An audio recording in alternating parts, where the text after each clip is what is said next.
ফের অসুস্থ হয়ে পড়লেন তৃণমূল কংগ্রেসের বর্ষীয়ান সাংসদ সৌগত রায়। রবিবার রাত্রেই তাকে হাসপাতালে ভর্তি করা হয়।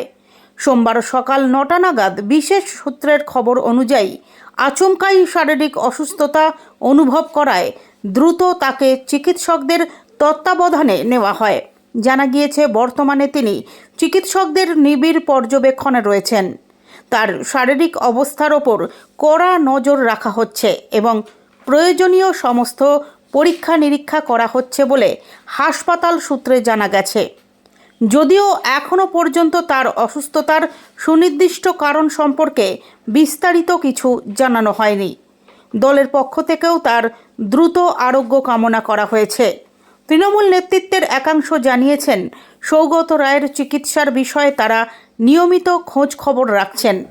উল্লেখ্য, এর আগেও একাধিকবার শারীরিক অসুস্থতার কারণে হাসপাতালে ভর্তি হতে হয়েছিল এই প্রবীণ সাংসদকে। ফলে ফের তার অসুস্থতার খবরে রাজনৈতিক মহলেও উদ্বেগের পরিবেশ তৈরি হয়েছে।